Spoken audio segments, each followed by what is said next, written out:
da Rita, você escutou? Falou. Vida de casa, sabe como é que ela dança? Pessoal, vamos arrecadando agasalho, alimento para doar 1 quilo de alimento. Olha como é que elas dançam, Rita de casa e a banda que Deus abençoe vocês. Vamos aplaudir, vamos aplaudir. É isso aí, pessoal, está passando arrecadando agasalho e alimento para o Fundo Social de Solidariedade.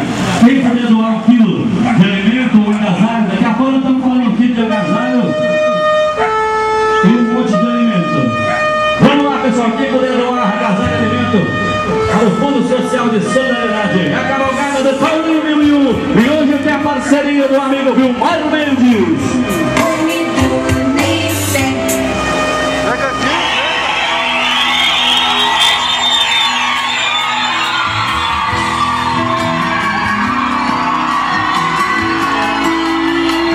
Já agradecemos a todos vocês que estão colaborando, a todos vocês que estão ajudando, o pessoal, a rapaziada, os senhores cavaleiros, vem vindo atrás do trio elétrico. Hoje a cavalgada de Paulinho 1001 está arrecadando mantimentos, alimentos e roupa. Então, se você puder colaborar, vamos ajudar, pois é tudo para o Fundo Social de Solidariedade.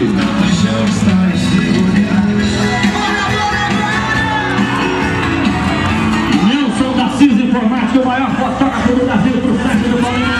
Vamos lá, vamos lá. É o Nelson da CIS Informática, já tirando fazendo a foto oficial do site do Paulinho. Alô, galera, vamos levantar a mão de cima. Vamos levantar a mão de cima, chega a foto oficial. Vamos lá, a foto oficial da cavalgada.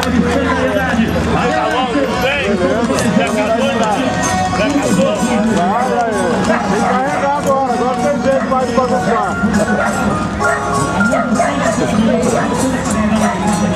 Isso aí é malandro. Esse é malandro. Aprendi com ele que me ensinou.